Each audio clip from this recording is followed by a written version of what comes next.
Nous venons devant toi ce matin. Nous venons devant ta face, si merveilleuse, si magnifique. Seigneur, toi, tu mérites vraiment toute l'adoration de nos cœurs, toute l'adoration de tout notre être, Seigneur, parce que c'est toi qui mérites toute la gloire et l'adoration. Et ce matin, nous voulons encore être à ton écoute. Nous voulons encore nous prosterner devant toi. Nous voulons encore nous humilier devant toi. Seigneur, parce que toi seul, tu as accompli toutes choses.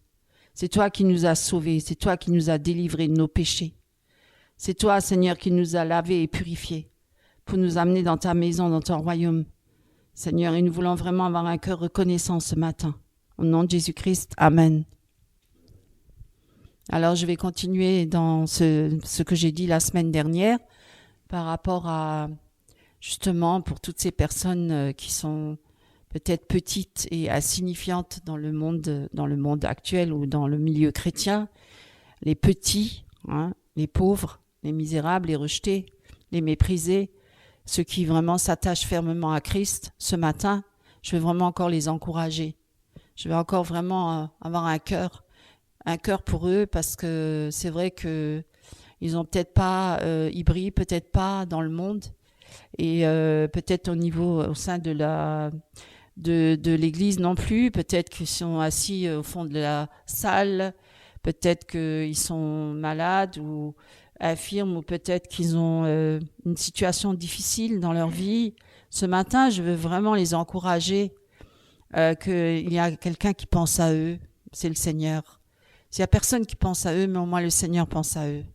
Et le Seigneur, il est là près de ceux qui ont le cœur brisé. Il est là.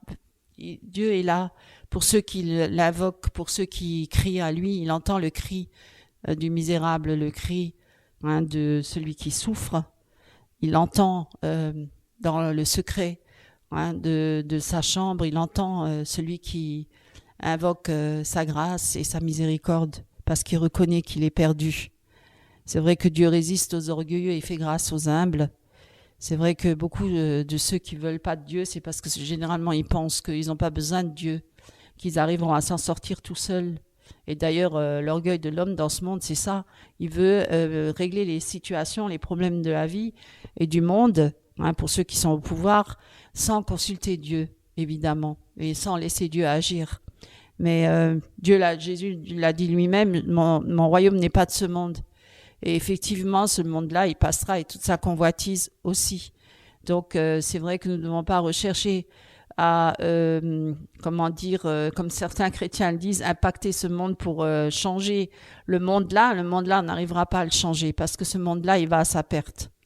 Eux, ils veulent changer le monde. On ne peut pas changer le monde. Le monde, il va aller jusqu'au bout dans cette perdition et dans cette destruction, parce que c'est écrit dans la parole. Il faut lire vraiment la parole comme elle est écrite. Et Dieu l'a dit lui-même, ce monde-là, il passera, et tout ça convoitise aussi. Il y aura des nouveaux cieux, une nouvelle terre. Donc, nous n'avons pas à avoir une espérance sur cette terre, nous avons à avoir une espérance céleste. Notre espérance, elle est céleste. Elle ne doit pas être centrée sur ce qui est temporaire, sur ce qui est là, terrestre. Et souvent, cet évangile-là, qui se propage partout, de prospérité, de réussite dans ce monde, même parmi les chrétiens, il promet évidemment des résultats visibles tout de suite, directs, concrets et immédiats dans cette vie, et de réussir avant toute chose, et de devenir riche avant tout, et d'être vraiment comblé par tout le matériel et par toute la gloire qu'on peut avoir sur cette terre. Et souvent, ça détourne l'attention des croyants de l'héritage éternel, parce que nous avons un héritage éternel, et qui nous est réservé dans les cieux et pas sur la terre. Voilà, c'est écrit dans la Bible. Moi, je vous invente rien. Et donc, souvent, on est distrait par ce monde, on est distrait par les chrétiens mondains, par les chrétiens matérialistes, charnels, par ces chrétiens de la prospérité, en nous focalisant sur les choses de la terre, et on oublie que notre espérance, elle est céleste, et que nous avons un héritage céleste, qui est dans les cieux. Et voilà, parce que sinon, on dirait que tous ceux qui sont pauvres et misérables, qui sont chrétiens dans le monde, comme je l'ai déjà dit la semaine dernière, qui sont persécutés et qui n'ont rien, qui sont dénudés de tout, et qui sont même rejetés et parfois torturés par les gouvernements qui sont antéchrists et qui sont emprisonnés ou même tués. Alors tous ces pauvres-là, ils ont rien en héritage sur la terre, et n'étaient que des victimes et voilà des martyrs. Alors ces martyrs-là, pourquoi est-ce qu'ils doivent passer par là, mes amis? Alors, ça n'aurait aucun sens, ça serait un non-sens pour toutes ces personnes-là qui souffrent et qui sont dénudées de tout, vous voyez. Alors, cet évangile de prospérité, c'est un faux évangile, mes amis. C'est une tromperie, c'est une grande tromperie actuelle dans le monde milieu chrétien, justement pour détourner les chrétiens de la vraie espérance de notre promesse céleste, de nous détourner de notre héritage céleste. Et d'être que focalisé sur les choses de la terre et avant tout de réussir sur la terre et d'être important sur la terre. Est-ce que Jésus était important sur la terre? Ils l'ont considéré comme un simple fils de charpentier et ils l'ont même méprisé parce qu'il n'avait pas de couronne, il est roi et il disait qu'il est roi des Juifs, mais pourtant il n'avait pas de trône sur la terre, ni un château, ni une calèche qui l'emmenait là pour que tout le monde lui dresse un tapis rouge et que voilà, on l'adule, etc. Non, il est venu comme un simple homme sur un âne sur Jérusalem. Il est venu tout simple, tout humble. Lui qui est doux et humble de cœur, et voilà. Et tous ces grands de ce monde-là, ils l'ont méprisé parce qu'ils ont dit ça, c'est le roi des Juifs, il vient là comme ça, alors qu'il est rien du tout, parce que physiquement, il ressemblait à rien. Mais spirituellement, il était le grand Dieu, le Tout-Puissant. Il a dit, celui qui me voit le Père. Donc, il est venu au nom du Père. Il est venu pour faire connaître le Père. Et vous voyez, mais c'était un monde spirituel. Et il a dit, je ne suis pas de ce monde. Mon royaume n'est pas de ce monde. Voilà. Donc, mes amis, je vais vous encourager ce matin. Je veux vraiment vous encourager, vraiment. Je veux vraiment, parce que l'homme, il regarde aux apparences. Il se fie aux belles choses apparentes qui brillent. Mais Dieu, il regarde au cœur. Il voit celui qui lui appartient vraiment et celui qui lui est vraiment entièrement consacré et soumis à lui et obéissant. Parce que c'est vrai que nous devons quand même, si nous voulons suivre le bon berger, eh bien, si nous suivons ce chemin-là, nous devons être sur ce chemin d'obéissance. Et les sacrifices. Non, l'obéissance vaut mieux que les sacrifices. Ce chemin étroit, parce qu'il est étroit le chemin qui mène au royaume de Dieu, est large et la porte de la perdition est beaucoup y court.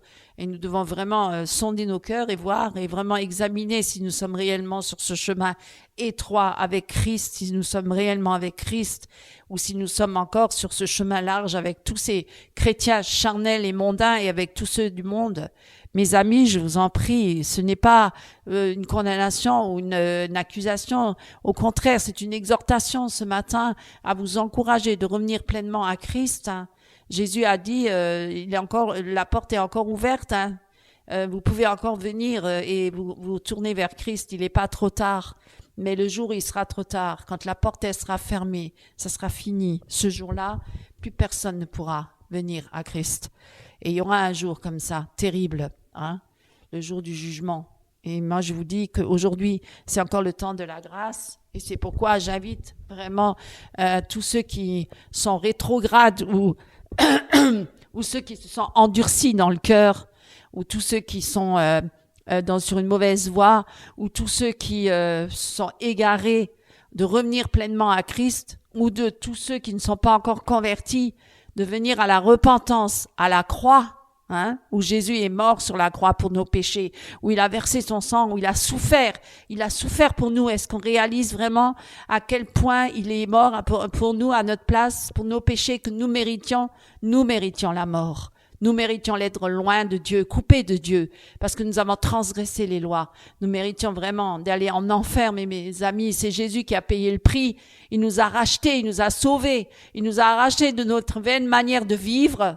Il nous a délivrés de nos péchés, de notre méchanceté, de notre rébellion contre Dieu. Jésus-Christ, il est venu pour souffrir à notre place et il a pris toute notre condamnation sur lui, toute la malédiction.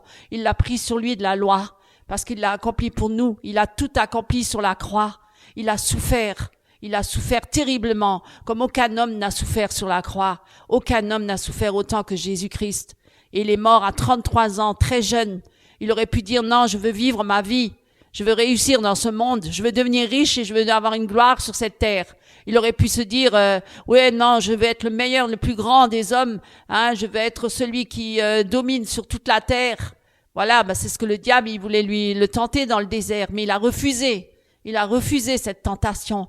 Il a refusé ce péché, cet orgueil. Il a refusé pour marcher sur ce chemin étroit et obéir au Père jusqu'à aller sur la croix et souffrir, jusqu'à souffrir pour la méchanceté des hommes qui lui ont craché dessus, qui l'ont humilié, qui l'ont rabaissé, qui l'ont méprisé, qui se sont moqués de lui. Ils se sont moqués de lui.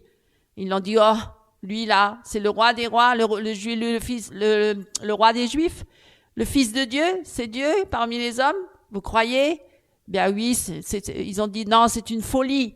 La folie de Dieu sur la croix, être mort sur la croix pour nos péchés. C'est une folie, c'est la folie de Dieu. C'est la folie de Dieu pour sauver l'humanité. Non pas comme les hommes pensent qu'ils peuvent se sauver par eux-mêmes ou par leurs propres œuvres. Vous voyez, parce que l'homme, il veut toujours s'enorgueillir et dire qu'il a du mérite, même en se sauvant. Même en disant, je crois en Dieu, mais je fais des bonnes œuvres. Ah bon, tu fais des bonnes œuvres, mais tu rejettes Dieu, tu rejettes Jésus-Christ qui est mort sur la croix pour tes péchés parce que tu veux pas reconnaître que tu es un pécheur. Tu veux pas reconnaître que tu es perdu. Parce que les hommes, ils veulent pas admettre cela. Ils veulent croire qu'ils peuvent encore se sauver par eux-mêmes et sortir de leur misère par eux-mêmes et se délivrer eux-mêmes. Mais qui est l'homme? Est-ce qu'il peut défier la mort? Est-ce qu'il a le pouvoir de la vie et de la mort? Qu'est-ce que l'homme? Il n'est que de la poussière. Il retournera à la poussière. Vous croyez qu'il peut défier la mort? Le jour où la mort viendra le chercher, vous croyez qu'il pourra défier la mort? Non. Aucun homme, aussi puissant qu'il peut être sur la terre, aussi grand qu'il peut être sur la terre, il pourra pas défier la mort quand elle viendra le chercher. Non. Et ce jour-là, ce sera le verdict. S'il aura accepté Jésus-Christ ou pas, et s'il n'a pas accepté, il passera de l'autre côté, mes amis. Et il passera sous le jugement. Alors nous devons prêcher l'évangile. Nous devons, parce que l'homme est perdu. Et s'il n'accepte pas Jésus-Christ, il va être tourmenté éternellement en enfer. C'est très grave. Nous devons prêcher la bonne parole de Jésus-Christ, la bonne nouvelle du salut en Jésus-Christ. Nous devons ouvrir notre bouche, nous devons le proclamer qu'il est encore temps aujourd'hui, c'est encore le temps de la grâce. Encore aujourd'hui, saisissez cette grâce. Si vous entendez sa voix aujourd'hui, n'endurcissez pas votre cœur, mais saisissez cette grâce encore aujourd'hui. Mes amis, c'est ce que je vous dis devant le Seigneur, au nom de Jésus-Christ. Amen. Une espérance qui est centrée sur la terre est une espérance vaine, parce que nous ne sommes que de passage sur la terre. Qu'emporterons-nous avec nous lorsque nous mourrons? Est-ce que Job ne l'a pas crié haut et fort en disant « Nu, je suis venu, nu, je repartirai » Est-ce que j'emporterai quelque chose avec moi? Même pas mes vêtements, même pas ma richesse, ni ma gloire, ni quoi que ce soit sur cette terre. Rien. Nous n'emporterons rien avec nous, rien. Rien. Nu, je suis venu, nu, je repartirai. Tous ces hommes qui s'entretuent entre eux pour avoir plus de richesse, plus de gloire, plus de notoriété, être plus grand que l'autre, plus grand que son voisin, être plus intelligent, avoir plus de matériel, plus de biens, plus de gloire. Mais vous croyez qu'il va emporter ça avec lui quand il ira dans la tombe? Nous n'emporterons rien avec nous, mes amis. C'est pourquoi je vous le dis, c'est maintenant, le moment de choisir. Choisis le chemin de la vie ou de la mort. C'est maintenant que je place ces deux chemins devant toi. Choisis le chemin de la vie, mes amis. Parce que cette vie-là, elle sera une vie éternelle avec Christ. Éternellement avec lui, vous imaginez, qu'est-ce que c'est quelques années sur cette terre par rapport à l'éternité? Par rapport à l'éternité, avec Christ, avec Dieu, dans la joie, dans la plénitude avec Dieu. Et l'évangile de prospérité parle que des choses de la terre. Vous devez régner maintenant, le Kindana sur la terre. Vous devez être riche. Vous devez réussir le succès avant tout, le développement personnel et tout ça. Vous voyez, c'est un faux évangile. Et ça détourne les chrétiens de la vérité. Ça détourne les chrétiens du vrai chemin avec Christ. Et mes amis, ça nous détourne de l'attention des croyants à leur espérance éternelle, à leur héritage éternel, qui est réservé dans les cieux,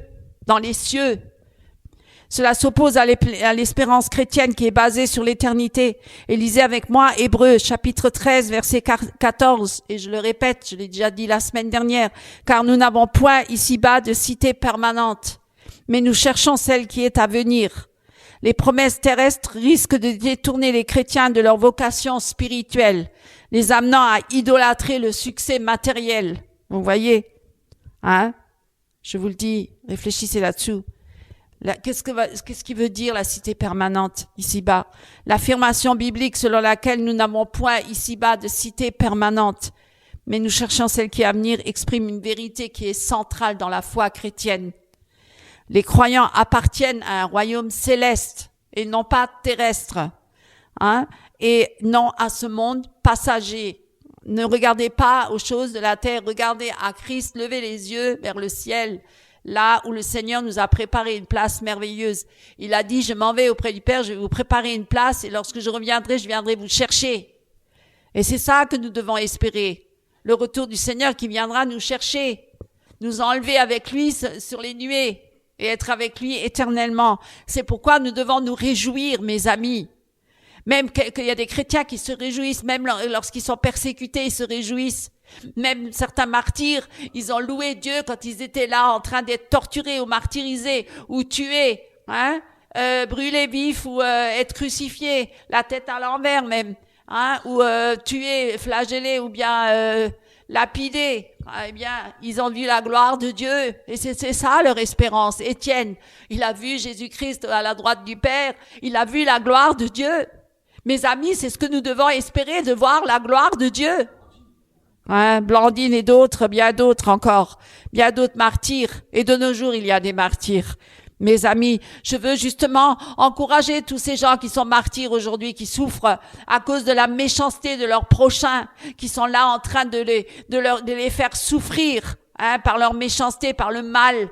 Eh bien, le Seigneur les libérera. Le Seigneur est le libérateur de tous ces pauvres âmes, hein, qui vont être délivrées de ce monde mauvais et méchant.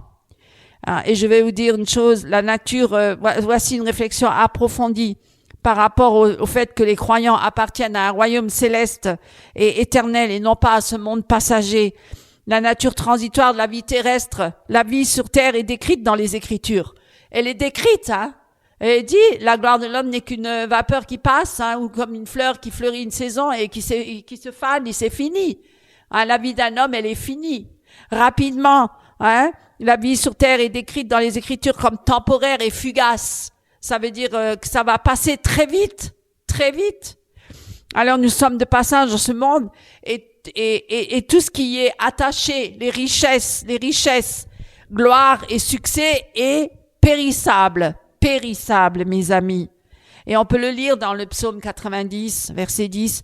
Les jours de nos années s'élèvent, alors c'est écrit dans la Bible. Alors aujourd'hui, c'est vrai qu'on essaye de préserver la vie beaucoup plus longtemps, de la conserver plus longtemps par tous les moyens médicaux possibles, par une vie, on essaye de vraiment de passer au-delà de cet âge. Mais dans la Bible, c'est écrit les jours de nos années s'élèvent à 70 ans. Vous imaginez, 70. Et pour les plus robustes, à 80 ans. Moi, j'ai eu un père, il a eu 92 ans. Bon, il a eu de la chance, mais je dis, il y en a certains qui dépassent les 80 ans et qui atteignent peut-être 92. Mais bon, là, dans la Bible, il est écrit 70 et pour les plus robustes, 80 ans. Pas plus. Alors, certains sont privilégiés, passent au-delà des 80. Mais ces quelques années-là qui leur restent sont pas nombreux, ces années-là. Sont petits. Est-ce qu'ils pensent à l'éternité? Est-ce qu'ils pensent à aller rejoindre le Seigneur un jour? Oui, certains disent, oui, je vais rejoindre le Seigneur, mais ta vie, est-ce qu'elle est en règle devant Dieu? Où est ton cœur? Là où est ton cœur, là est ton trésor. Où est ton cœur? Où est ton cœur? Est-ce qu'il est avec Christ réellement? Ou est-ce que c'est juste une apparence trompeuse ou une forme de religiosité, de religion? Je vais tous les dimanches, je vais au culte. Tous les dimanches, je vais à la messe. Non, c'est faux, parce que ça, c'est déjà contraire à Dieu. Mais je vais au culte, je vais dans une église. Mais est-ce que c'est la preuve que tu es vraiment avec Christ? Non, c'est pas la preuve que tu es vraiment à Christ. Est-ce que tu es réellement à Christ? Toute la semaine, tu te préoccupes de quoi? Et c'est quoi ta préoccupation première? C'est quoi les intérêts de ton cœur? C'est quoi tu passes ton temps, le nombre d'heures que tu passes, tes journées, tu les passes où, avec qui, avec quoi? Qu'est-ce que tu fais réellement? Est-ce que c'est vraiment Jésus qui a la première place? Est-ce que c'est réellement lui qui règne dans ton cœur? Est-ce que tu es vraiment né de nouveau? Est-ce que tu es vraiment né de nouveau? Beaucoup sont dans les églises, ils ne sont pas nés de nouveau. Ce sont des religieux. Ce sont des chrétiens charnels. Hein, il y a les vrais et l'ivré qui grandissent ensemble dans l'église. Ils sont pas tous convertis. Ils sont pas tous chrétiens nés de nouveau. Ils appartiennent pas tous à Christ. Christ les reconnaît. Christ connaît les siens. Il connaît ceux qui lui appartiennent réellement. Mes amis, ne nous leurrons pas. Ne nous trompons pas nous-mêmes. Ne soyons pas aveugles sur nous-mêmes. Hein? Examinons-nous. Voyons si nous sommes réellement avec Christ. Et voilà, donc ce que je voulais dire. Pour le plus robuste, 80 ans, c'est pas beaucoup. Et l'orgueil qu'ils en tirent, combien se vantent en disant, oui, j'ai acquis beaucoup de biens, je suis riche, ou d'autres qui disent, j'ai une maison, j'ai ceci, j'ai cela. Voilà, et alors, est-ce que tu vas l'emporter avec toi? La maison, tes biens, ton matériel, hein? Tous tes outillages ou tous tes instruments de musique, est-ce que tu vas emporter tout ça avec toi, ta belle voix, ou même ton métier? Certains se glorifient dans leur métier en disant ouais, oui, d'accord, sur la terre tu as exercé ça, mais dans le royaume de Dieu, est-ce que tu as été serviteur de Christ? Est-ce que tu as servi le Seigneur? Dieu ne choisit pas forcément des hommes par rapport à leur capacité intellectuelle, physique, terrestre. Hein? Certains sont très doués, très intelligents dans le monde, ce sont des Illuminati, des satanistes. Dieu les utilise pas. Parfois, Dieu choisit les choses viles et folles de ce monde pour les confondre, les sages et les intelligents. Et il choisit des hommes qui sont de peu de valeur aux yeux du monde, hein, qui sont insignifiants, hein, qui sont tout simples et modestes dans le monde, comme il a choisi les 12 apôtres. Où c'est qu'il les a choisis? Ah, c'était des simples pêcheurs de poissons. Il n'est pas allé chercher les grands intellectuels, les grands érudits. Hein. Il est allé chercher des simples hommes. Hein, et il les a appelés à lui, à son service. Ils ont renoncé à tout pour suivre leur maître, Jésus-Christ de Nazareth, le grand Dieu tout-puissant d'Israël. Mes amis, je vous le dis, les voies de Dieu ne sont pas nos voies. Les pensées de Dieu ne sont pas nos pensées. Ne croyez pas que vous allez rajouter quelque chose à Dieu de ce qu'il aura dit. Celui qui rajoute et qui retranche quoi que ce soit de ce livre, eh bien, ça lui sera retranché dans sa vie. Vous voyez, on ne peut pas rajouter quoi que ce soit. Hein, pouvons-nous contester avec Dieu? Ô homme, qui es-tu qui conteste avec Dieu, toi qui n'es que poussière? Dieu se rit de l'homme parce qu'il n'est que poussière. Il n'est que poussière. Il peut lui enlever le souffle de vie quand il veut. Comme le riche d'ailleurs qui s'est vanté en se disant ah, j'ai amassé beaucoup de biens, j'ai beaucoup de richesses dans mon grenier, je vais même encore agrandir mes greniers et tout ça, et je vais pouvoir me reposer. Et qu'est-ce qu'il a dit Dieu? Ô insensé, aujourd'hui même ta vie te sera reprise. Vous voyez, c'est Dieu qui est souverain maître de toutes choses. Pouvons-nous rajouter une coudée à notre vie par nos inquiétudes, par rapport à ce monde? Non. Non, nous ne pouvons rien rajouter. C'est pourquoi je vous encourage à vraiment vous tourner vers Christ et vous soumettre entièrement à lui et lui faire une totale confiance. Dieu n'abandonne pas ses enfants, même si les voies par lesquelles nous passons sont des voies peut-être aux yeux des hommes, aux yeux du monde difficiles. Hein? Avec beaucoup d'afflictions, nous rentrons dans le royaume de Dieu. Vous voyez, c'est pas un chemin facile, mais c'est un chemin avec Christ. Christ est avec nous, et si Christ il est avec nous, qui peut être contre nous? Si celui qui est en nous est bien plus grand que celui qui est dans le monde. Si nous appartenons à Christ, alors nous sommes avec le grand Dieu d'Israël. Vous imaginez? Je préfère mieux être dans tes parvis que 1000 ailleurs, Seigneur. Alléluia. Gloire à Dieu. Je vous encourage, mes amis. Vraiment, ce matin, je vous encourage. Et alors, notre vie, elle passe tellement vite. C'est si transitoire et fugace. C'est permanent, c'est pas éternel. Et nous nous envolons. Nous allons mourir et nous nous envolons. Ce verset souligne la brièveté de la vie terrestre par rapport à l'éternité. On peut le lire dans Jacques 4, 14. Vous qui ne savez pas ce qui arrivera demain, est-ce que quelqu'un peut savoir ce qui se passe réellement demain? Il n'y a que Dieu qui sait ce qui va se passer.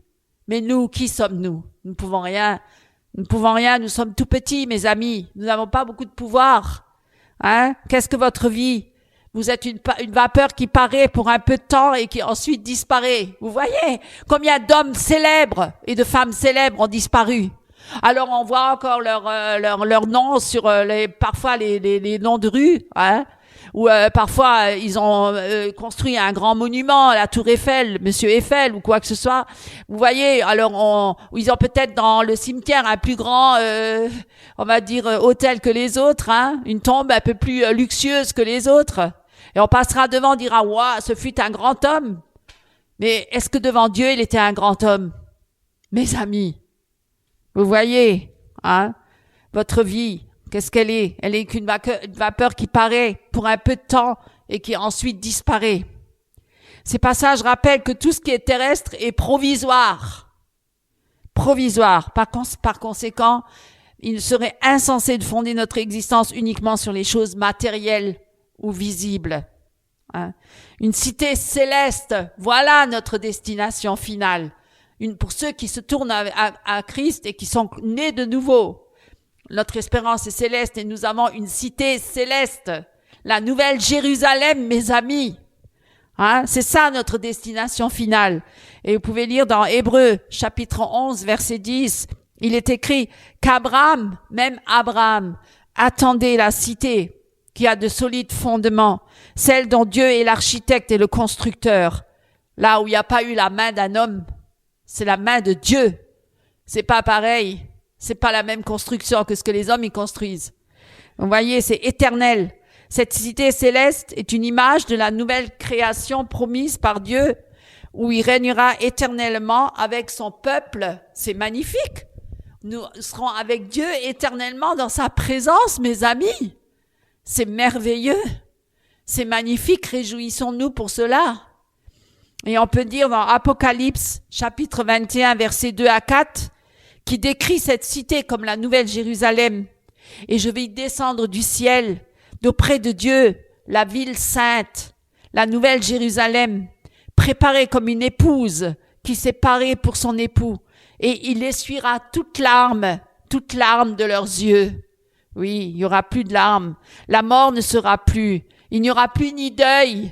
Il n'y aura plus ni cri, ni douleur. La nouvelle Jérusalem est un lieu, et le lieu où les croyants vivront éternellement avec Dieu, dans une paix et une joie parfaite. La plénitude parfaite avec Dieu, elle représente la réalité ultime à laquelle les chrétiens aspirent. Et c'est ce que nous voulons. Nous aspirons à cela. Est-ce que vous aspirez à cela, mes amis? Si vous n'aspirez pas à cela, alors examinez-vous pour voir si vous êtes réellement un vrai chrétien né de nouveau. Examinez-vous si vous n'êtes pas un religieux, si vous n'êtes pas égaré.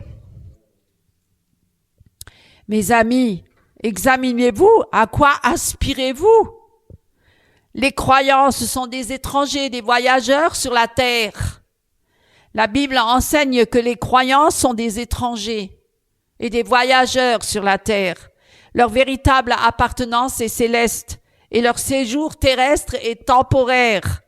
On peut le lire dans 1 Pierre chapitre 2 verset 11. Bien-aimés, je vous exhorte comme étrangers et voyageurs sur la terre, à vous abstenir des convoitises charnelles qui font la guerre à l'âme. Vous voyez, la convoitise charnelle de ce monde. Je veux posséder beaucoup de biens, beaucoup de choses. Je veux ceci, je veux cela. Je veux la plus belle voiture, je veux la plus belle maison, je veux la plus belle femme, je veux le plus bel homme, je veux ceci, je veux que mes enfants réussissent dans le monde, je veux tout ça.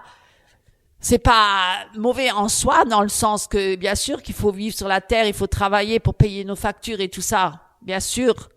C'est pas ça ce que j'allais dire, mais notre cœur ne doit pas être attaché à ces choses-là. Notre cœur doit être attaché à Christ et notre espérance, elle doit être céleste et non pas terrestre. Les étrangers ne s'installent pas définitivement. Nous, si nous sommes étrangers et voyageurs sur la terre, eh bien, les étrangers ne s'installent pas définitivement dans un lieu où ils ne sont que de passage. Hein? Donc, de même, les chrétiens ne doivent pas s'attacher aux choses de ce monde. Et on peut encore lire dans Hébreux chapitre 11, versets 13 à 16, en parlant des patriarches.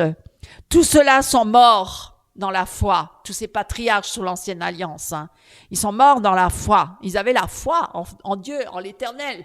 Ils avaient la foi en choses célestes aussi. Vous voyez, sans avoir obtenu les choses promises. Mais ils les ont vus et salués de loin, reconnaissant qu'ils étaient étrangers et voyageurs sur la terre. Mais maintenant, ils en désirent une bien meilleure, c'est-à-dire une céleste. C'est pourquoi Dieu n'a pas honte d'être appelé leur Dieu, car il leur a préparé une cité, la cité céleste. Les patriarches ont vécu dans l'attente de cette cité céleste, illustrant la foi et l'espérance d'un avenir éternel avec Dieu. C'est ça notre espérance. C'est de revenir je veux revenir dans la maison de mon Père. Je veux retourner chez mon Père, mon vrai Père, mon Père céleste, mon Créateur.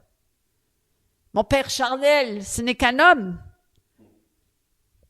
un pécheur. Mon vrai Père, c'est mon Père céleste. Mon Père, c'est lui mon Père. La cité terrestre, la différence entre la cité terrestre et la cité céleste. La cité terrestre, elle représente quoi? Le monde actuel et ses systèmes. La cité terrestre, elle est éphémère et corrompue. Vous le voyez bien, regardez le monde. Regardez la Jérusalem terrestre. Les royaumes terrestres comme Babylone, Rome ou toutes les nations modernes sont marqués par l'instabilité, la corruption et le péché. Vous le voyez bien autour de vous. Ces royaumes ne durent pas et ne peuvent pas offrir de sécurité éternelle. Tout le monde crie paix, paix, paix, sécurité. Mais il n'y aura pas de paix et de sécurité sur cette terre parce qu'elle est qu'en Jésus-Christ, la paix et la sécurité. Elle est seulement en Jésus-Christ. On ne trouvera pas la paix en dehors de Jésus-Christ. Il n'y a pas de paix dans ce monde. Je vous le dis. Tout le monde cherche cette paix mais ne la trouvera pas parce qu'elle est seule en Christ.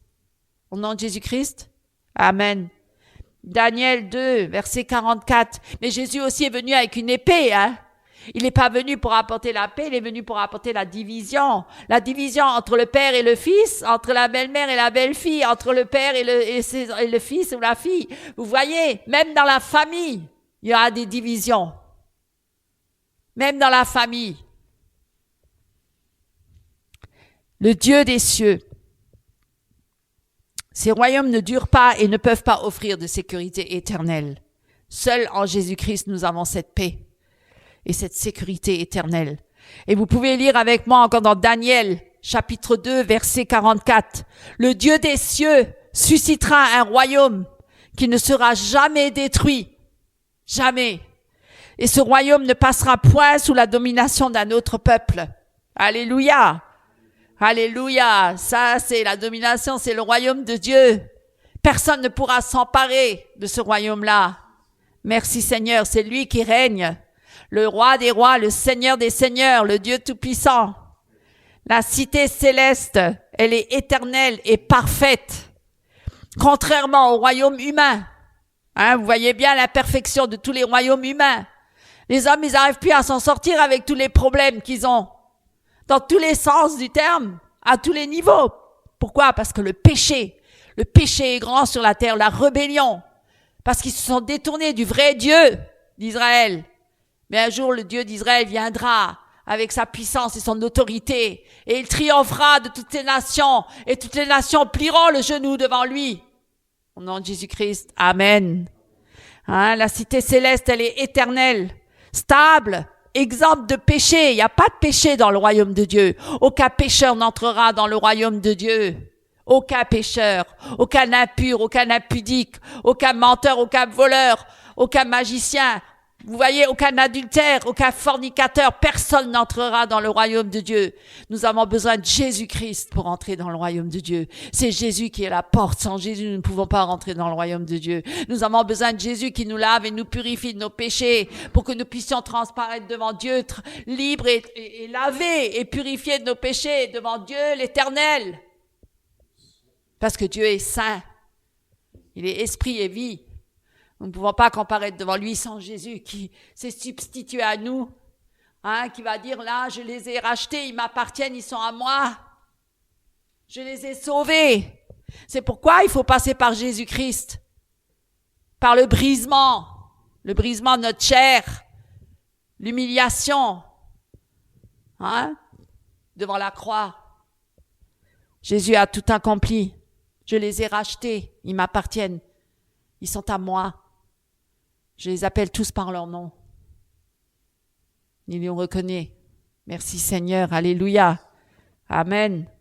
Le Dieu des cieux, il suscitera un royaume qui ne sera jamais détruit. Et ce royaume-là ne passera point sous la domination d'un autre peuple. C'est Dieu le souverain maître de toutes choses.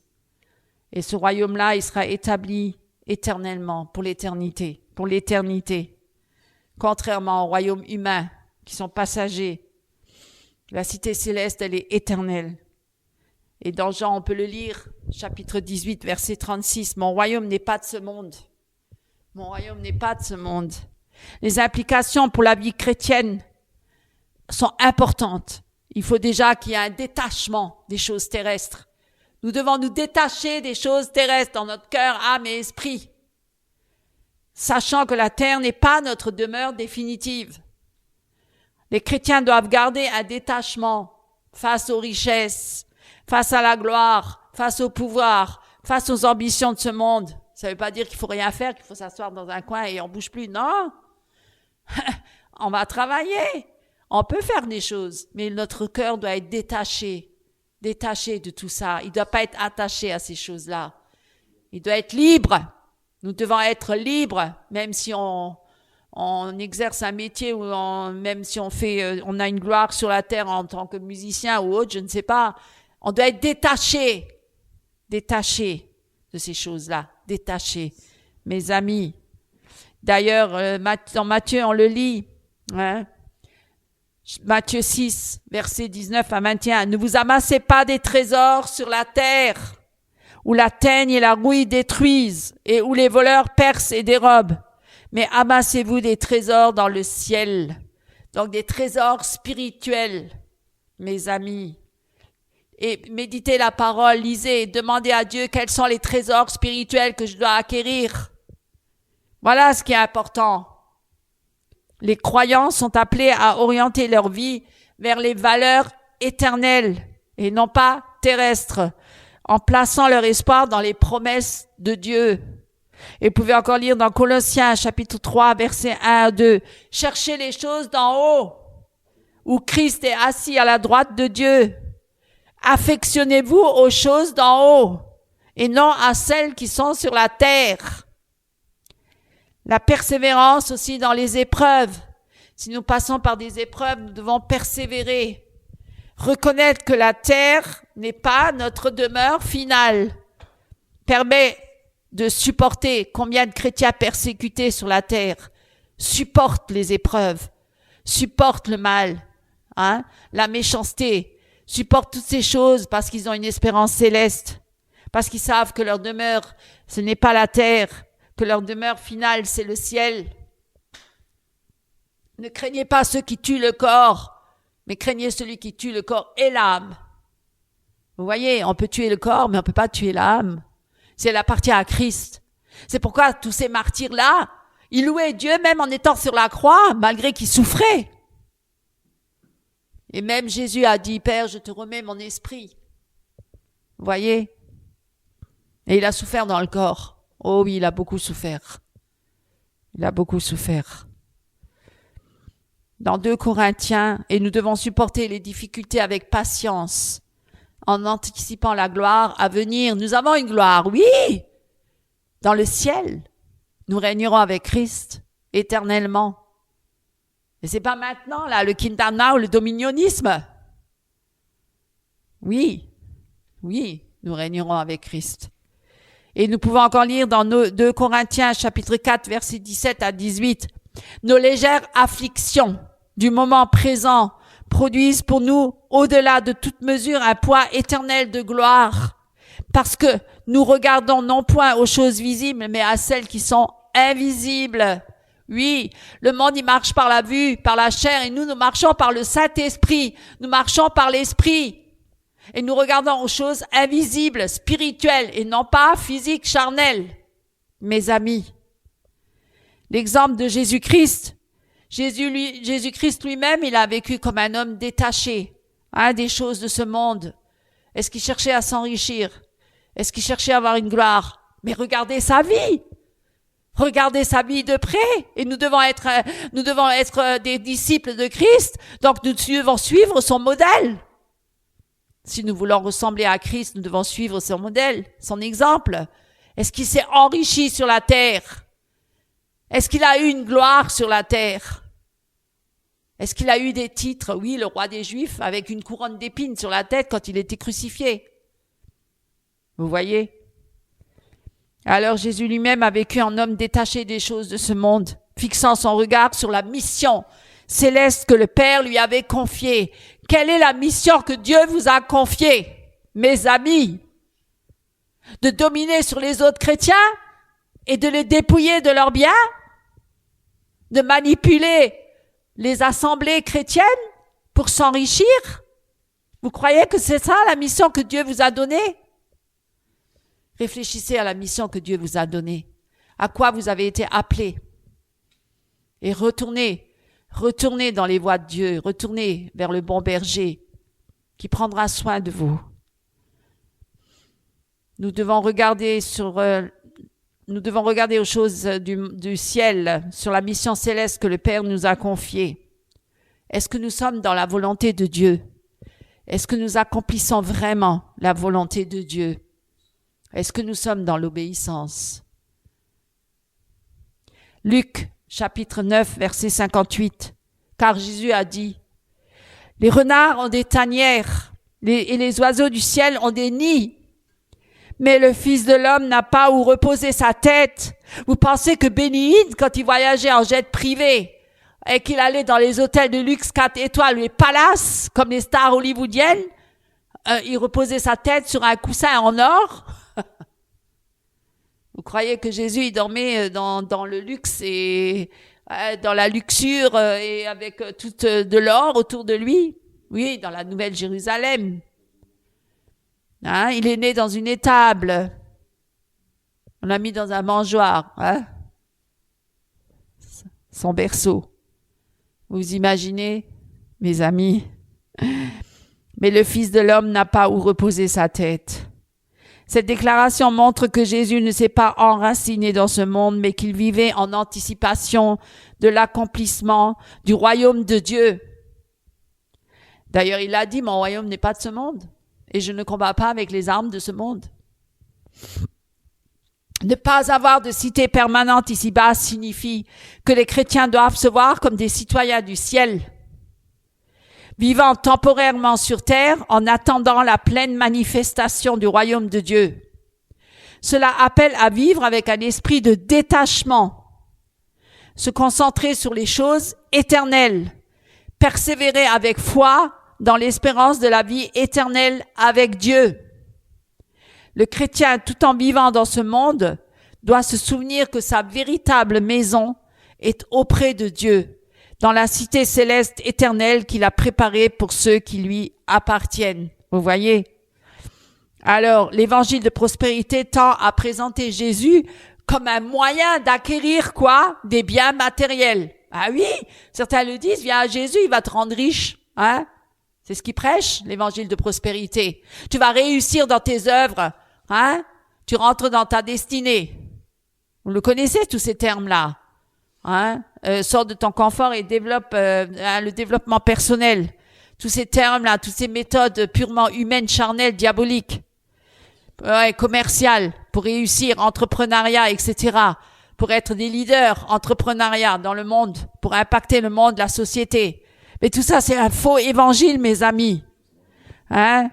Alors, l'évangile, c'est ça, l'évangile de prospérité, qui tend à présenter Jésus comme un moyen d'acquérir des biens matériels. Alors, ceux qui n'ont pas réussi dans le monde, ils viennent après dans l'église, ils veulent aussi réussir. Alors ils veulent réussir dans l'église. Ils veulent devenir des grands chanteurs, des chantres, des grands musiciens, des grands artistes. Ils veulent aussi gagner de l'argent. Il faut aussi maintenant des concerts payants comme le monde. Tout est mondain. C'est mondain. Hein, on tourne des films, des productions, on écrit plein de livres. On vend tout ça et on veut s'enrichir là-dessus. Voilà. Alors, tandis que la Bible, elle enseigne quoi? Elle enseigne que la mission principale est de sauver les âmes et de réconcilier les hommes avec Dieu. C'est ça la mission. C'est ça la mission. La mission, c'est quoi? C'est de prêcher le royaume de Dieu. Repentez-vous de vos péchés, la repentance des péchés. C'est de prêcher la croix, de réaliser qu'on est misérable et pauvre et perdu et qu'on est pécheur et qu'on a besoin de se repentir devant Dieu parce qu'on a transgressé les lois de Dieu. Hein, et pas de dire tu es une bonne personne, hein, tu es merveilleux, tu as l'estime de soi. Il faut s'aimer soi-même avant d'aimer l'autre. Ah non, il faut renoncer à soi-même et aimer Dieu en premier. Et alors tu aimeras ton prochain comme toi-même, comme Dieu, comme Christ, comme Dieu veut que tu l'aimes, mais pas comme l'autre il veut qu'on l'aime ou que moi je veux l'aimer comme ça dans la chair. Non, l'amour châtie, hein, l'amour corrige, l'amour reprend. L'amour, le vrai, il caresse pas dans le sens du poil. Hein, il dit pas oh t'es une bonne personne, continue comme ça, Dieu t'aime, Dieu t'aime. Non. Repens-toi de tes péchés, détourne-toi de tes mauvaises voies, et viens à Christ. Car Dieu a tant aimé le monde, bien sûr, Dieu a donné son Fils unique. Hein? Car Dieu a tant aimé le monde, Jean 3, 16, vous connaissez, tout le monde connaît ce passage-là, même les charismatiques, même les exaltés. Même les évangiles de prospérité, car Dieu a tant aimé le monde qu'il a donné son Fils unique, afin que quiconque croit en lui ne périsse point, mais qu'il ait la vie éternelle. L'œuvre de Christ sur la croix ne garantit pas la richesse terrestre. Vous voyez? Il n'a pas dit, si vous venez à moi, vous serez riches sur la terre. Est-ce qu'il a dit ça? Est-ce qu'il y a une seule parole comme ça dans l'évangile? Un verset, donnez-moi un verset. Oui, parce qu'il dit il prospérera. Parce qu'il est dit dans la parole, dans Ésaïe et d'autres, il prospérera. Mais ça ne veut pas dire prospérer matériellement. Voilà, ça ne veut pas dire la prospérité. Ça peut être la prospérité spirituelle. Parce qu'il est même dit, ne vous préoccupez pas des choses de la terre et ne recherchez pas à le manger, le boire et le vêtir comme les païens le font. Car Dieu, il connaît ça, il sait ce dont vous avez besoin. Le manger, le boire et le vêtir. D'ailleurs, il a même dit, contentez-vous de ce que vous avez. Si vous avez le manger, le boire et le vêtir, ben, soyez satisfaits, contentez-vous-en. Ne cherchez pas à vous enrichir, à chercher à tout prix à vous enrichir. Voilà, vous voyez. Donc, l'œuvre de Christ sur la croix ne garantit pas la richesse terrestre, mais le salut et une espérance éternelle, les richesses spirituelles. Là-haut, nous serons riches avec Christ. Oh oui, nous serons éternellement avec Dieu. C'est une très grande richesse. C'est la plus grande des richesses. Une couronne éternelle. Voilà, d'or et un monde si merveilleux qu'on ne peut même pas le décrire. Hein? Dieu est la lumière du monde. Hein, la lumière. Inaccessible. Dieu, il est dans un endroit inaccessible et éternel. Il y a un décalage entre les priorités terrestres et célestes. L'évangile de prospérité s'oppose à l'espérance céleste parce qu'il réduit la foi chrétienne à une quête continuelle de confort et de satisfaction immédiate. Hein? Donnez, vous sera donné. Là, maintenant, là, ils demandent tous de l'argent, là, surtout à la fin d'année. Hein, chèque de 2 000 euros, l'autre 10 000 euros. J'ai entendu un qui a dit, donnez 10 000 euros. Ah oui? Mon mari en est témoin. On était scotchés. Ben là, on était choqués. 10 000 euros, il y en a qui demandent. Mais ils ont un culot, mais c'est incroyable le culot qu'ils ont. Hein, pour la traversée 2024-2025. 10 000 euros. Et tu prospéras. Et dîner présidentiel, pire que les présidents quand ils dînent. Hein, tellement les chrétiens actuels sont tellement dans la luxure et le luxe et la richesse. Alors, et donc, qu'est-ce qu'ils sont en quête de confort, toujours plus et toujours plus et toujours plus et toujours plus et toujours plus riche, et de satisfaction immédiate, la chair, hein, en contradiction avec l'enseignement biblique qui appelle les croyants à porter quoi? Leur croix, hein? On peut le lire dans Luc 9, chapitre 2 à 23. Luc chapitre 9, verset 23. Et à attendre la gloire éternelle dans le royaume de Dieu. Ainsi, l'évangile de prospérité ne reconnaît pas pleinement les véritables bénédictions chrétiennes, qui sont spirituelles et éternelles. Non, parce qu'ils n'ont pas de patience. S'il se passe pas quelque chose tout de suite, et qui sont, en attente des promesses célestes, certains n'ont pas cette patience. Ils ne supportent pas cette vie sur cette terre. Ils veulent vivre dans la richesse et dans la gloire. Ils veulent être dans le luxe. Ils pourront pas supporter de vivre simplement. Voilà. Et eux, ils recherchent tout de suite le confort matériel et temporaire. Et alors que les chrétiens, l'espérance céleste pour le chrétien né de nouveau, mais évidemment, il faut être né de nouveau, sont multiples et profondément enracinés dans les promesses de Dieu à travers les Écritures. Voilà, moi je vais vous donner quelques principales espérances célestes et je vais m'arrêter sur cela pour vous encourager, mes amis, mes frères et mes sœurs en Christ. La vie éternelle avec Dieu, c'est la plus grande espérance céleste du chrétien, qui est la vie éternelle en présence de Dieu, où il n'y aura plus ni mort, comme je l'avais dit déjà tout à l'heure, ni souffrance, ni péché. Et le tabernacle de Dieu avec les hommes, il habitera avec eux dans Apocalypse 21, 3 à 4. Voici le tabernacle de Dieu avec les hommes. Il habitera avec eux et ils seront son peuple. Et Dieu lui-même sera avec eux. Il essuiera toute larme de leurs yeux. Et je répète, la mort ne sera plus. Il n'y aura plus ni deuil, ni cri, ni douleur, car les premières choses ont disparu. C'est une relation parfaite avec Dieu. Le chrétien né de nouveau aspire à une communion parfaite et éternelle avec Dieu, débarrassé de toute séparation, de toute interférence. Cette relation, elle sera pleinement réalisée dans le royaume des cieux. Et aujourd'hui, nous voyons au moyen d'un miroir, d'une manière obscure, mais alors nous verrons face à face. Aujourd'hui, je connais en partie, mais alors je connaîtrai comme j'ai été connu. La résurrection et un corps glorifié, voilà notre espérance. Mes amis, les chrétiens attendent la résurrection des morts et la transformation de leur corps terrestre en un corps glorieux. Oui, ce corps-là, il va pas hériter du royaume de Dieu. C'est pas la chair et le sang qui héritent du royaume de Dieu. Nous aurons un corps céleste, un corps incorruptible, Nous serons transformés en un clin d'œil pour ceux qui sont encore vivants.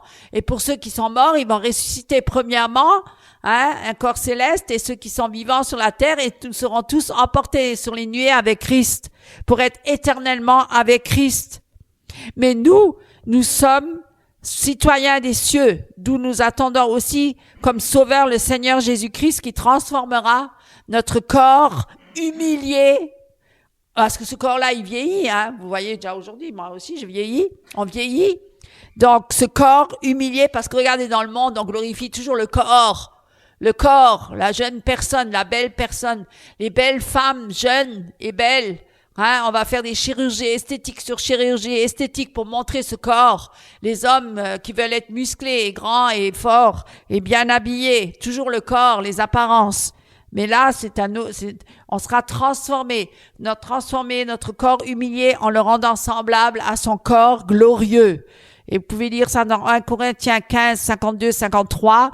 En un instant, en un clin d'œil, à la dernière trompette, la trompette sonnera et les morts ressusciteront incorruptibles et nous serons changés. Vous imaginez, c'est ça notre espérance. L'héritage incorruptible dans les cieux. Le chrétien né de nouveau a un héritage réservé pour lui dans les cieux. Un héritage spirituel qui ne peut pas se corrompre ou s'éteindre. C'est magnifique, ça. Et dans 1 Pierre 1, 3 à 4, béni soit Dieu le Père de notre Seigneur Jésus-Christ, qui selon sa grande miséricorde, nous a régénérés pour une espérance vivante par la résurrection de Jésus-Christ d'entre les morts, pour un héritage qui ne peut ni se corrompre, ni se souiller, ni se flétrir, lequel vous est réservé dans les cieux. Vous voyez, on a un nouveau corps céleste qui nous est réservé dans les cieux. La récompense pour la fidélité des chrétiens, les chrétiens espèrent recevoir, et c'est ce que mon frère a dit tout à l'heure, des couronnes célestes. Pour leur fidélité, nous serons rois, nous régnerons avec Christ. Voyez, alors nous serons des rois et des rois, oui, des couronnes célestes, parce qu'il n'y aura plus ni homme ni femme. C'est pour ça que je dis nous serons des rois, parce qu'il n'y aura plus ni homme ni femme, il n'y aura plus de sexe là-haut, c'est fini, il n'y aura plus de mariage, c'est fini tout ça, il n'y aura plus ni juif ni grec, c'est fini tout ça, mes amis. Nous serons tous semblables à Christ, transformés, des couronnes célestes pour leur fidélité et leur service au Seigneur pendant leur vie terrestre. Ces récompenses seront données au tribunal de Christ. Et dans 2 Timothée 4:8, nous lisons « Désormais la couronne de justice m'est réservée. Le Seigneur, le juste juge, me la donnera dans ce jour-là. Et non seulement à moi, mais encore à tous ceux qui auront aimé son avènement. » Vous voyez, nous aurons une couronne de justice. C'est merveilleux. C'est merveilleux. Et dans Apocalypse 22:12, nous lisons « Voici, je viens bientôt et ma rétribution est avec moi pour rendre à chacun selon qu'est son œuvre. » La victoire finale sur le péché, la mort et Satan. Dans les cieux, les chrétiens jouiront de la victoire complète sur le péché, la mort et les forces du mal. 1 Corinthiens 15, 54, 57. Lorsque ce corps corruptible aura revêtu l'incorruptibilité et que ce corps mortel aura revêtu l'immortalité, alors s'accomplira la parole qui est écrite. La mort a été engloutie dans la victoire. Alléluia. Même la mort est vaincue. Apocalypse 20, 10. Et le diable qui les séduisait fut jeté dans l'étang de feu et de soufre. Enfin, il est vaincu au nom de Jésus-Christ. Une demeure céleste préparée par Jésus. Jésus a promis qu'il préparerait une place pour chaque croyant dans la maison de son Père. Cette demeure éternelle est une source d'espérance pour tous ceux qui lui appartiennent. Et dans Jean, on peut le lire 14, 2 à 3, il y a plusieurs demeures dans la maison de mon Père. Et si cela n'était pas, je vous l'aurais dit, je vais vous préparer une place. Dieu nous a préparé une place. C'est merveilleux, c'est magnifique. Et lorsque je m'en serai allé et que je vous aurai préparé une place, je reviendrai et je vous prendrai avec moi pour être éternellement avec le Seigneur. Donc la réunion avec les autres croyants, les chrétiens, espèrent se retrouver avec leurs frères et sœurs. Mais là-haut, il n'y aura plus ni homme ni femme, donc on sera tous semblables à Christ. Et ceux qui les ont précédés dans la foi et vivre ensemble pour l'éternité. Car, dans 1 Thessaloniciens 4, versets 16 à 17, car le Seigneur lui-même a un signal donné à la voix d'un archange et au son de la trompette de Dieu descendra du ciel. C'est magnifique, non? Et les morts en Christ ressusciteront premièrement. Ensuite, nous les vivants qui serons restés, nous serons tous ensemble enlevés sur les nuées à la rencontre du Seigneur dans les airs. Et ainsi nous serons toujours avec le Seigneur. Une paix et une joie parfaite pour les chrétiens engagés avec Christ. Dans les cieux, les croyants connaîtront une paix et une joie parfaite, loin de toute douleur, des angoisses et des déceptions de la vie terrestre. Oh oui, les déceptions sont grandes sur la terre, mes amis. Mais dans le royaume de Dieu, il n'y aura plus de déceptions, ce sera fini. Psaume 16, 11, tu me feras connaître le sentier de la vie. Il y a d'abondantes joies devant ta face, des délices éternelles à ta droite. La vision glorieuse de Dieu, et je vais conclure là-dessus. Je vais conclure là-dessus parce qu'il y a tellement de belles choses à dire là-dessus. Les chrétiens espèrent contempler Dieu dans sa gloire, face à face. Espérer de voir Dieu face à face. Et qu'est-ce qu'il est dit? Sans la sanctification, nul ne verra Dieu, donc sanctifiez-vous. Et c'est même d'ailleurs dit dans la Bible, et ceux qui se sanctifieront toujours plus, et ceux qui se souilleront toujours plus. Vous voyez, il y a deux chemins, ceux qui se sanctifient. Et c'est ça le comble de l'adoration et de la joie éternelle. Et dans Apocalypse encore 22, 4 à 5, ils verront sa face et son nom sera sur leur front. Il n'y aura plus de nuit.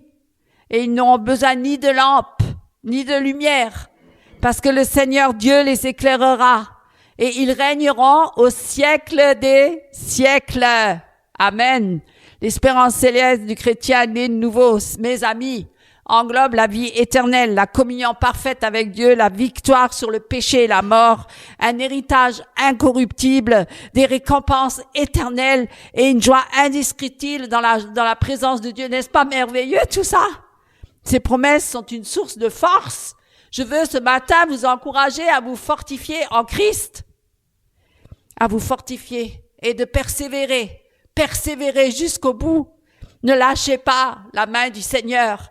Gardez toujours la main du Seigneur. Suivez-le pas à pas sur ses traces jusqu'au bout pour que nous héritions de la couronne de la vie, l'héritage céleste, la persévérance dans la marche chrétienne en attendant le retour glorieux de Christ. Amen. Mes amis, que Dieu vous bénisse.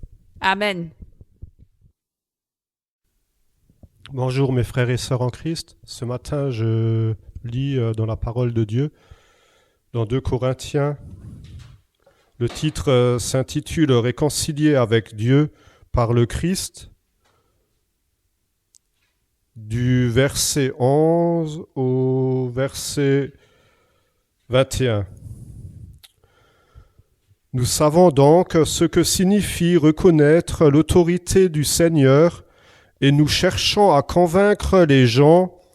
Dieu nous connaît parfaitement et j'espère que, au fond de vous-même, vous nous connaissez aussi.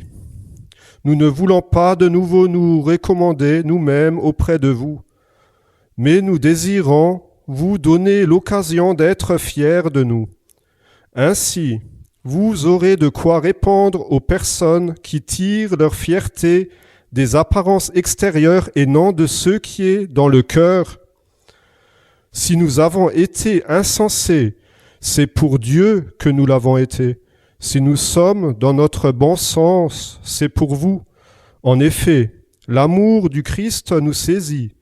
Nous qui avons la certitude qu'un seul est mort pour tous, et donc que tous ont part à sa mort. Il est mort pour tous afin que ceux qui vivent ne vivent plus pour eux-mêmes, mais pour celui qui est mort et ressuscité pour eux. Voilà pourquoi nous ne considérons plus personne d'une manière purement humaine. Même si, autrefois, nous avons considéré le Christ d'une manière humaine, maintenant nous ne le considérons plus ainsi. Ainsi, si quelqu'un est uni au Christ, il est une nouvelle création. Ce qui est ancien a disparu, une réalité nouvelle est là. Tout cela vient de Dieu, qui nous a réconciliés avec lui par le Christ, et qui nous a confié la tâche d'en amener d'autres à la réconciliation avec lui. En effet, par le Christ, Dieu agissait pour réconcilier le monde avec lui, sans tenir compte des fautes humaines. Et il nous a établis pour annoncer cette œuvre de réconciliation. Nous sommes donc des ambassadeurs envoyés par le Christ, et c'est comme si Dieu lui-même adressait son appel par nous. Nous vous en supplions, au nom du Christ, laissez-vous réconcilier avec Dieu. Le Christ était sans péché, mais Dieu l'a chargé de notre péché, afin que, unis à lui, nous soyons rendus justes devant Dieu. Amen. Soyez richement bénis. Bonjour chers frères et sœurs en Christ, chers amis, chers invités. Nous sommes encore réunis au nom de notre Seigneur Jésus-Christ pour effectivement entendre sa parole. Et nous avons déjà bien été instruits là ce matin, bien été exhortés, édifiés. Et nous glorifions le Seigneur pour cela. Alléluia. Mes amis, je vous apprends rien. C'est vrai que nous vivons des temps très difficiles. Et la vie chrétienne, ou plutôt la marche chrétienne, mes amis, n'est pas facile. Et obéir à Dieu devient effectivement quelque chose de plus en plus difficile. Parce qu'il y a effectivement cette tiédeur qui s'installe effectivement de plus en plus dans les assemblées chrétiennes. Et il y a plusieurs raisons pour cela. Et frères et sœurs, par exemple, un manque d'engagement dans la foi. C'est le premier critère. Et je dirais aussi une certaine routine spirituelle et même une certaine indifférence, mes amis, face à la méditation des Écritures. Et c'est vrai que Internet y est quelque part pour beaucoup. C'est la distraction générale. Et trop de distractions. Et les réseaux sociaux, effectivement, nous prennent beaucoup de temps, nous prennent beaucoup d'énergie. Je dis nous parce que je m'inclus. Et effectivement, en quelque sorte, cela paralyse aussi notre relation, ça paralyse notre intimité avec Dieu, mes amis. Je ne suis pas en train de dire qu'il faille tout supprimer et vivre comme un moine. C'est pas ce que je suis en train de dire. Certainement pas. Mais je sens vraiment le besoin de dire qu'il devrait y avoir un équilibre. Un équilibre, tout simplement, entre les activités mondaines et le temps aussi que nous consacrons au Seigneur, mes amis. Pour méditer la parole, pour lire, pour prier. Et parce que cela seulement, les choses spirituelles, c'est le seul moyen effectivement de nous enrichir, enrichir aussi notre relation avec Jésus-Christ. Maintenant, s'il n'y a pas effectivement d'équilibre, eh bien, qu'est-ce qui se passe? Eh bien, le diable, l'adversaire de nos âmes, il arrivera à faire que notre amour pour le Seigneur Jésus-Christ diminue progressivement. Il va le faire comme ça, petit à petit, par palier, d'une manière très progressive. Jésus ne l'a-t-il pas prophétisé, effectivement, en disant que l'amour d'un plus grand nombre de personnes se refroidira? C'est scripturaire, effectivement. Et plus nous arrivons à la fin, et plus l'amour du plus grand nombre se refroidira. C'est ça. Et ça, mes amis, effectivement, c'est inquiétant. C'est alarmant, je dirais. Et en tant que chrétiens, nous sommes appelés, effectivement, à aimer. Nous sommes appelés à soutenir aussi les autres, frères et sœurs. Et cela devient aussi de plus en plus difficile, mes amis, parce qu'on devient de plus en plus égoïste. Eh oui. Et cela, Paul l'a aussi prophétisé. Quand il disait que dans les derniers jours, il y aura des temps très difficiles et que les hommes seront égoïstes. Et effectivement, nous voyons que de plus en plus, même des pasteurs cherchent leur propre intérêt. Et non pas ceux de Jésus-Christ, et encore moins ceux des fidèles, des ouailles. Allez. Bien, nous devons savoir que la distraction et la séduction, effectivement, nous détournent de ce qui est essentiel dans notre marche chrétienne, mes amis. Même notre foi peut faiblir et nous éloigner de notre engagement avec notre Seigneur. Et c'est cela, quand Jésus-Christ dit que l'amour d'un plus grand nombre de personnes se refroidira. Mais qu'est-ce qui se passe réellement si notre amour pour le Seigneur se refroidit? Est-ce que nous sommes pour autant rejetés par Dieu? Parce qu'il a dit, les tièdes, je les vomirai de ma bouche. Et perdre effectivement, la proximité, perdre effectivement le contact avec le Seigneur, ne plus, en cherchant ses propres intérêts, quelque part on s'éloigne de Dieu et on se refroidit. Donc, on tiédit, on devient tiède. Alors, qu'en est-il par rapport à cela? Eh bien, est-ce que nous sommes perdus pour autant? Est-ce que pour autant nous sommes rejetés par Dieu? Avons-nous, je dirais même, perdu notre salut? Les tièdes, je les vomirai de ma bouche, a bien dit Jésus-Christ. Eh bien, mes amis, la réponse est non. Parce que tant que nous sommes sur cette terre, le Seigneur nous donne encore effectivement cette possibilité de revenir à lui. Et nous avons un exemple bien illustré dans les évangiles, le fils prodigue. Voyez-vous? Mon épouse ce matin dans sa prière, elle parlait des rétrogrades. Voyez-vous? Ce qui rend le chrétien tiède, c'est que nous vivons dans un monde de plus en plus matérialiste. Technologie avancée, en progression, bien sûr, toujours en progression. Et c'est un danger. Parce que même pour nous les chrétiens, on peut facilement mettre nos priorités dans les choses matérielles. Et ça peut prendre le dessus. Alors on veut s'aligner avec les voisins. Hein. Je veux m'acheter la même voiture, je veux m'acheter la même maison, je veux m'acheter ceci. Voilà, c'est la convoitise. Nous vivons dans une société de consommation et de convoitise, mes amis. Voyez-vous, d'autres personnes sont persécutées d'une manière, moralement, physiquement, mais nous, notre persécution, elle est bien plus subtile, mes amis. Bien plus subtile. Nous vivons dans un monde matérialiste. Voilà. Et le matérialisme, qu'est-ce que c'est, mes amis? C'est une forme d'idolâtrie moderne. Et je dirais même pas que c'est une forme. Être matérialiste, c'est être idolâtre dans des choses modernes. Et c'est ce qui peut aussi rendre le chrétien tiède. Eh oui, c'est le manque de connaissance. Et je dirais une connaissance insuffisante par rapport aux Écritures. Nous devons connaître les Écritures. Et aujourd'hui, à cause des réseaux sociaux, on peut facilement se connecter, et c'est vrai, et suivre des cultes à distance. On peut chatter à distance.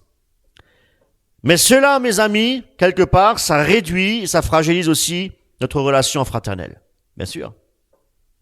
On fait tout à distance. Vous voyez? Un monde virtuel. Un monde virtuel. Et c'est pourquoi j'encourage les chrétiens de fréquenter une assemblée chrétienne, une église évangélique. Je l'encourage vivement. De ne pas rester chez soi, mais de fréquenter une assemblée, même si c'est une petite assemblée comme la nôtre. Voyez-vous? Mais il faut qu'il y ait effectivement une communion entre les frères et les sœurs, mes amis. C'est important. N'oublions jamais encore les paroles, effectivement, de Jésus-Christ, lorsqu'il dit, effectivement, que là où 2 ou 3 sont assemblés en mon nom, je suis au milieu de eux. Mais c'était encore pour une autre cause. Voilà, on cite souvent ce verset-là. Et c'est pourquoi nous devons veiller, effectivement, à ne pas nous isoler. C'est ça. Parce que ça réduit quelque part l'enthousiasme, on va dire, pour la vie chrétienne, pour la vie spirituelle. Eh oui. Donc il est bon pour le frère, nous dit la parole de Dieu, de demeurer ensemble et pour adorer Dieu. Il est bon d'étudier ensemble les Écritures. Voyez-vous? Les études bibliques, de prier ensemble, d'avoir une vie communautaire, mes amis. Les premiers chrétiens des premiers siècles se réunissaient dans les maisons. Et ils avaient une vie fraternelle, une vie communautaire, mes amis. C'est merveilleux. Et tout cela, effectivement, peut aider à renouveler notre passion pour le Seigneur et notre engagement pour bien servir aussi notre Seigneur Jésus-Christ. Cette communion fraternelle. Amen. Mes amis, la tiédeur spirituelle est arrivée à son apogée. Au sommet, là, au sommet. Et nous sommes arrivés à l'état de tiédeur. À quel moment? Eh bien, lorsque nous stagnons. Voyez-vous? Lorsque nous stagnons dans notre vie, dans notre marche chrétienne. Lorsqu'on n'avance plus, on fait du surplace. On n'est plus motivé pour les choses de Dieu. Eh bien, c'est l'alarme. Parce que nous sommes arrivés dans un état de tiédeur. En fait, on fait du surplace, voyez-vous. On ne marche plus. Or, il est écrit dans la parole de Dieu que nous devons marcher par l'Esprit. Que nous devons persévérer. Or, si nous stagnons, nous ne persévérons pas. Et nous sommes devenus la proie du diable. C'est ça. Quand nous stagnons, il n'y a plus de profondeur. Et on n'a pas non plus ce désir de croître spirituellement. C'est pourquoi nous ne pouvons pas progresser. Une eau stagnante, vous voyez? C'est une eau qui bouge pas, hein, elle est là, et puis elle bouge pas. Il y a même un voile comme ça qui est déposé un peu comme ça, vous avez déjà vu ça? Dans les étangs. Dans les petits étangs. Comme un voile comme ça, translucide, là, qui est déposé, qui bouge pas, qui stagne. Et puis à un moment donné, ça sent mauvais. Ouais. Vous savez, un manque d'engagement nous donne un sentiment de vide. Une sensation de vide. Et l'espérance des choses célestes ne nous affecte plus. C'est quelque chose qui nous intéresse plus. Parce qu'on n'a plus une vision céleste, mais parce qu'on a une vision terrestre. Si nous stagnons, c'est que nous n'avons plus les yeux fixés sur Jésus-Christ, mais sur les choses de ce monde, sur le matérialisme, ou ça peut être les activités de ce monde. Apocalypse 2, 4, qu'est-il écrit? Mais ce que j'ai contre toi, c'est que tu as abandonné ton premier amour. Souviens-toi donc d'où tu es tombé, repens-toi et pratique tes bonnes œuvres, les premières œuvres.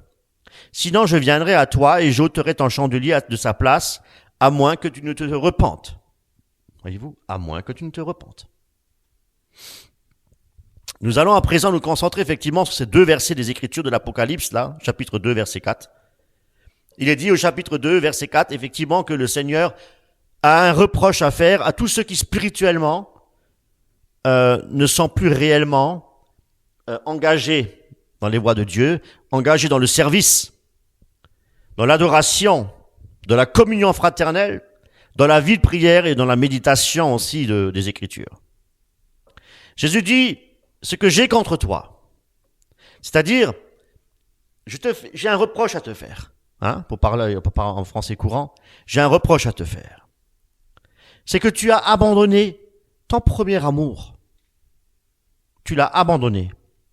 C'est-à-dire qu'il a constaté un certain éloignement, effectivement, par rapport à l'amour qu'on avait tout au début dans notre vie chrétienne, quand le Seigneur s'était révélé à nous.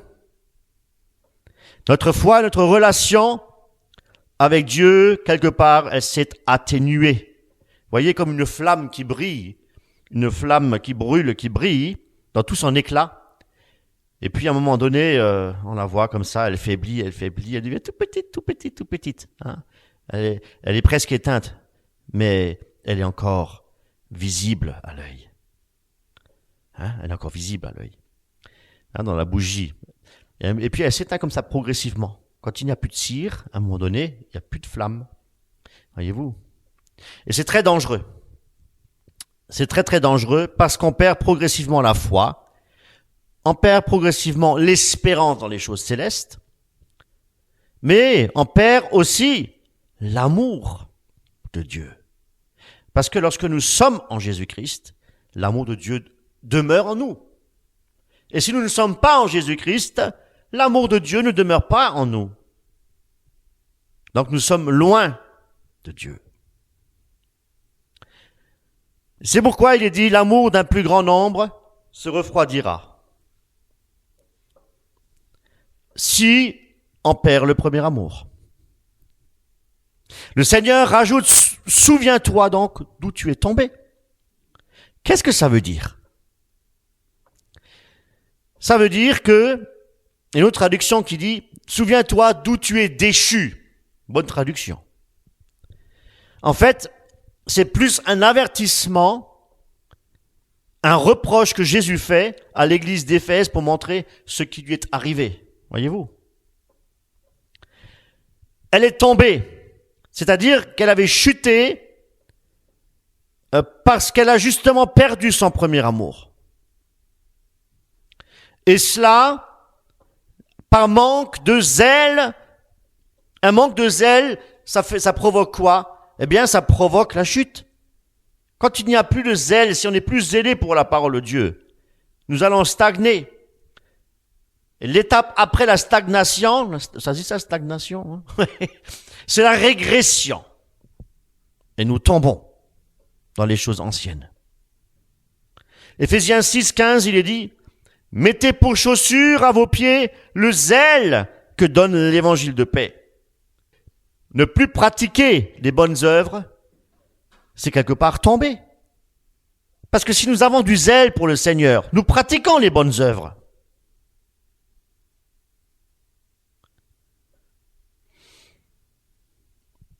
c'est chuter si on ne pratique plus les bonnes œuvres quelque part. C'est chuter. Restant toujours dans le contexte. Parce que si Jésus dit à l'église d'Éphèse qu'elle a abandonné effectivement son premier amour et qu'il doit à nouveau pratiquer les bonnes œuvres, comme c'est écrit, pour retrouver le premier amour, c'est que l'église d'Éphèse, effectivement, n'a forcément plus pratiqué les bonnes œuvres. Est-ce qu'on est bien d'accord? Et l'église doit se rappeler d'où elle est tombée, pour quelle raison? Pour qu'elle se relève. Et comment l'église doit-elle se relever? Jésus, effectivement, tout est dans la parole, tout est dans les Écritures saintes. Jésus-Christ nous enseigne 2 étapes de guérison spirituelle. Ce que nous allons découvrir maintenant. Premièrement, il faut passer par la repentance. C'est la première étape de guérison, mes amis. Puis, pratiquer les premières œuvres. Quelles étaient les premières œuvres des Éphésiens? C'est vrai, on parle des œuvres, mais de quelles œuvres s'agit-il? Comment savoir ce qu'il y a à faire? Quelle œuvre? De qui il parle là? De quelle œuvre parle-t-il? Il suffit d'étudier l'épître pour le savoir. On va voir la lettre aux Éphésiens. Et nous saurons de quelles œuvres il s'agissait. Voyez-vous? Dans Éphésiens 1,15, Paul dit qu'il a entendu parler de leur foi et de leur amour. Amen. Ces 2 éléments sont très importants. Foi, amour, mes amis. La foi en Jésus et l'amour aussi pour les frères et les sœurs dans l'assemblée. Il s'agit ici de 2 vertus qui sont centrales, des bonnes œuvres que les croyants effectivement doivent pratiquer. Aimer Jésus-Christ et aimer son prochain. Voyez-vous? 2e point, Paul parle de l'unité de l'Église. L'une des grandes préoccupations, effectivement, de Paul, c'est de voir une Église qui est unie dans l'amour, dans la foi, l'unité. Une communauté qui est soudée. Amen. Un peu plus loin, dans Éphésiens 4, 1, 3, il leur demande de vivre ensemble dans l'humilité. Voyez-vous? Un autre élément. L'humilité, une vertu. Dans la patience aussi et dans l'amour. Pour préserver quoi? Toujours cette unité d'esprit, mes amis. Voyez-vous, nous pouvons comprendre que aimer Dieu, c'est aussi réaliser de bonnes œuvres, comme nous venons de le voir. Exercer de bonnes œuvres, c'est manifester l'amour, la patience et l'humilité. Envers qui? Envers les autres membres de la communauté. C'est pour ça que je vous ai dit, c'est aussi important de fréquenter les cultes, d'être ensemble, pour vivre dans la paix aussi et pour vivre dans l'harmonie, et pas dans le désordre et dans la critique et le jugement.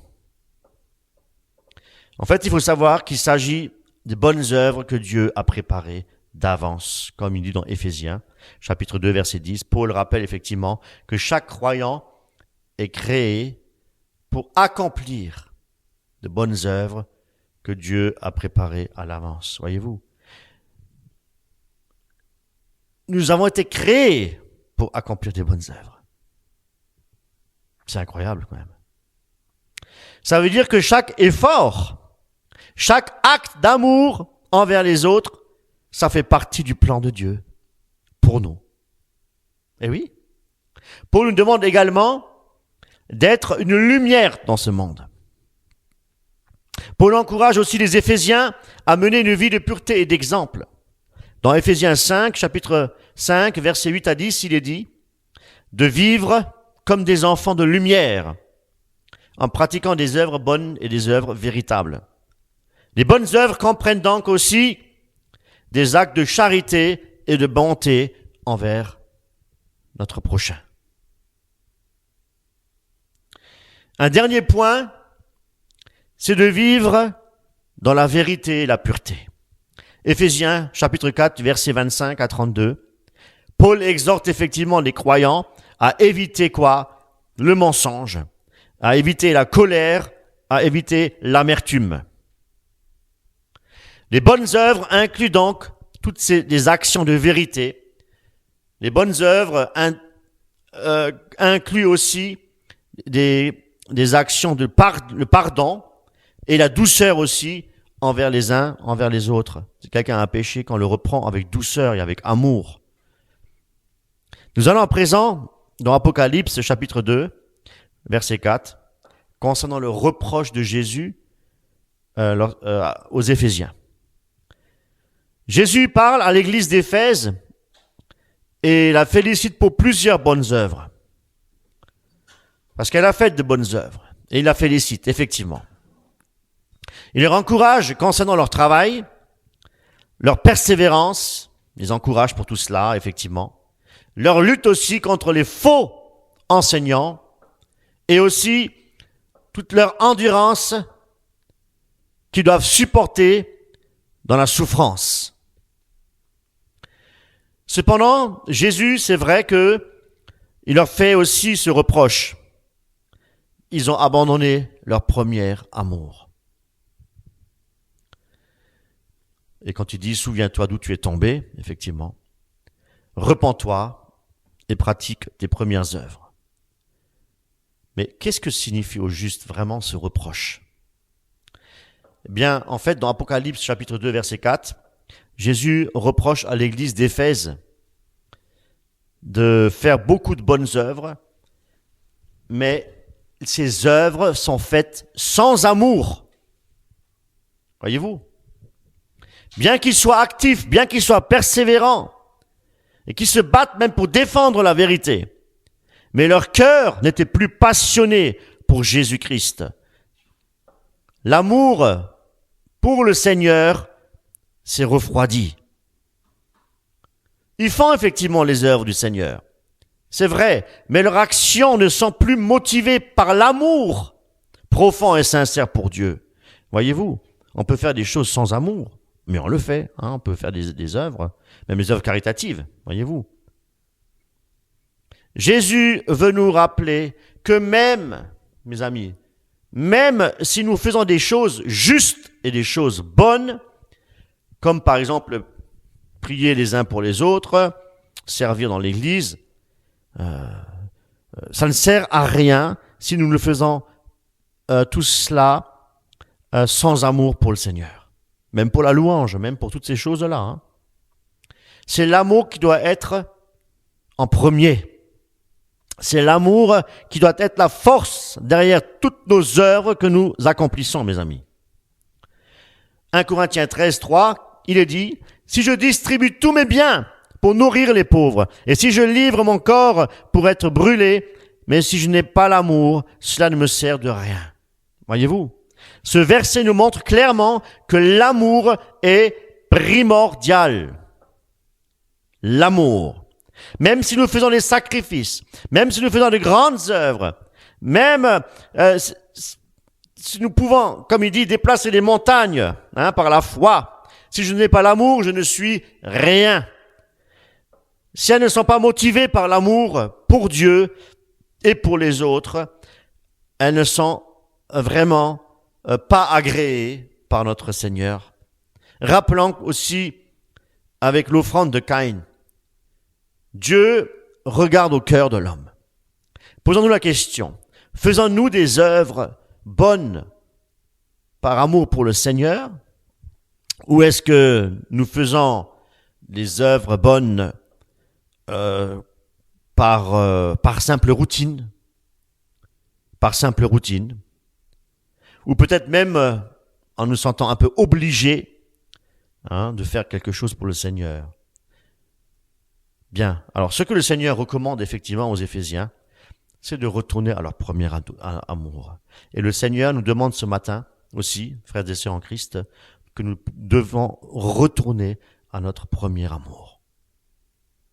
Ah oui, Jésus dit aux Éphésiens de se souvenir de leur premier amour. Il nous dit ce matin, souviens-toi de ton premier amour.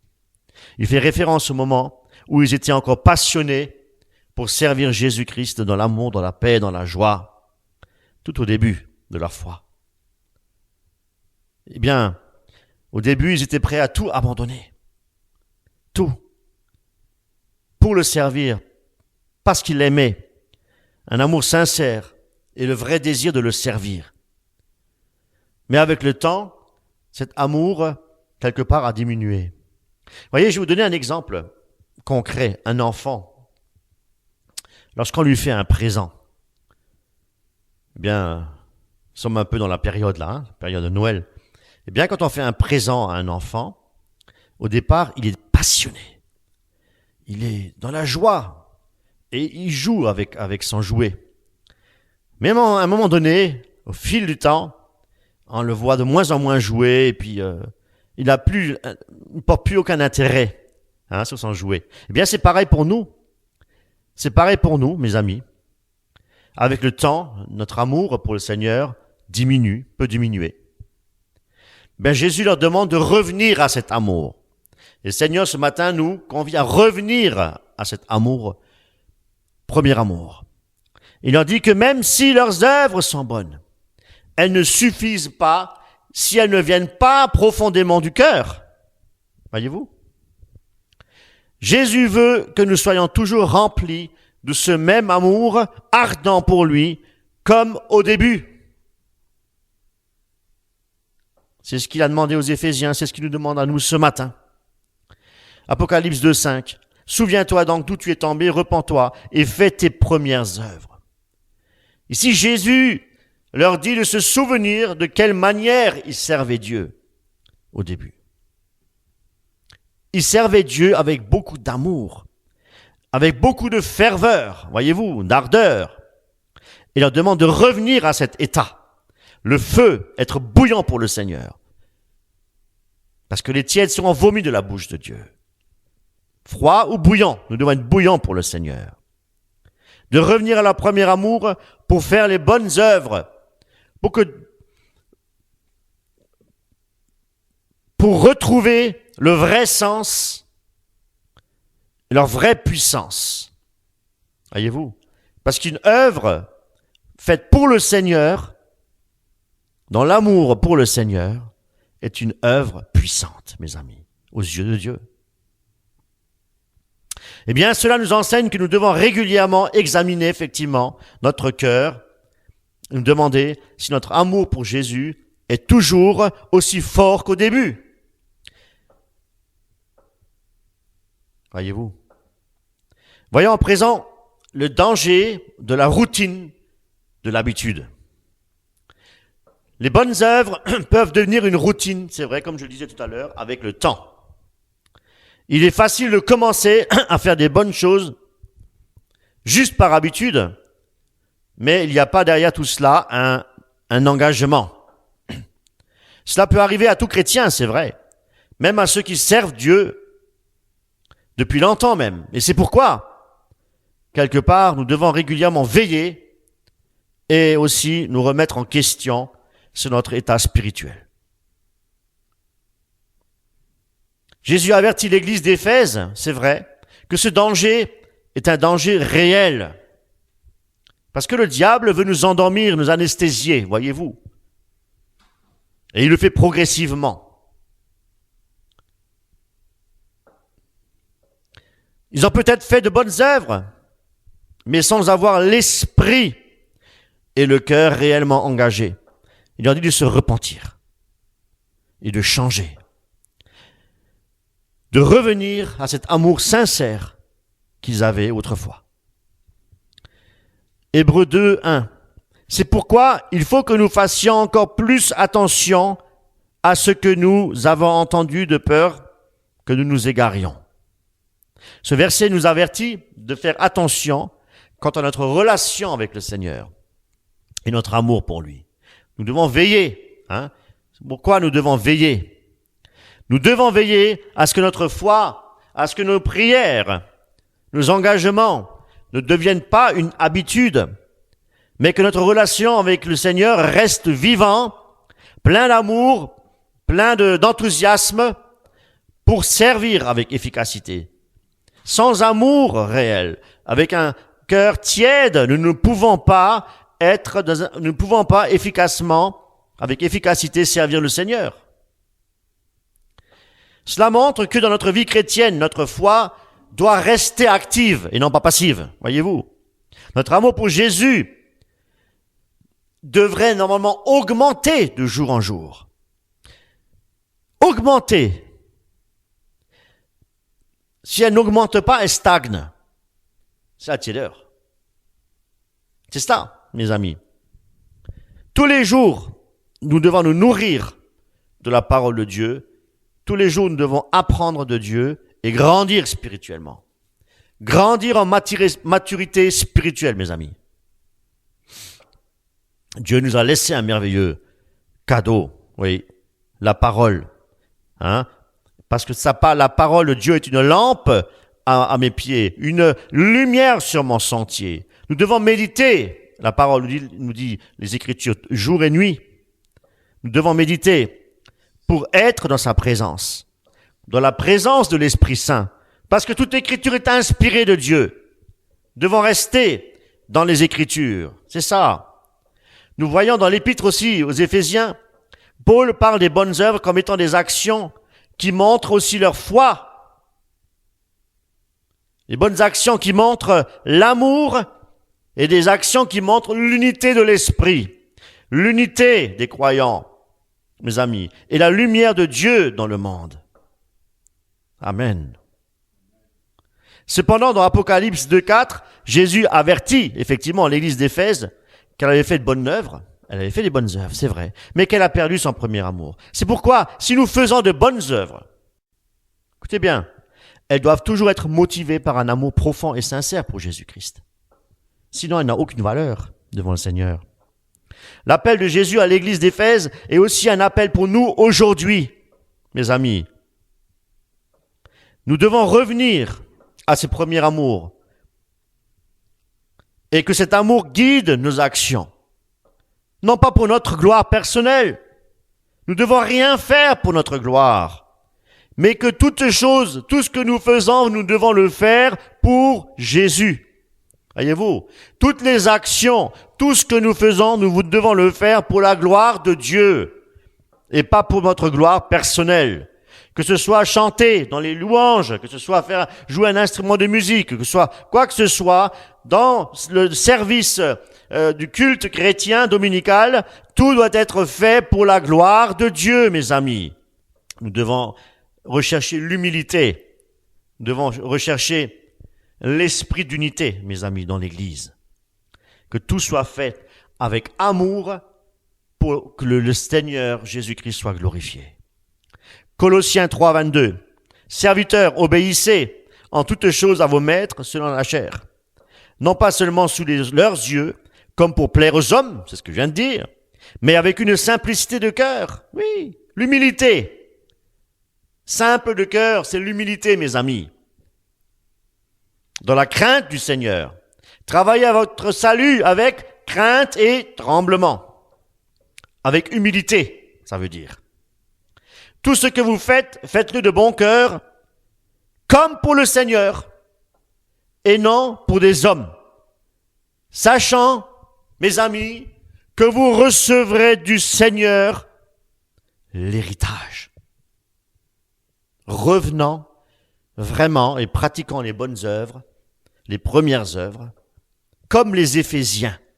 Alors je vous encourage, mes amis, ce matin, à relire toute l'épître aux Éphésiens pour voir comment les Éphésiens avaient effectivement obéi à Dieu en pratiquant les bonnes œuvres que Dieu a préparées d'avance. Alléluia! Que le Seigneur soit glorifié. Servez le Seigneur avec un esprit d'unité, avec un esprit d'amour, dans la paix du Seigneur. Amen.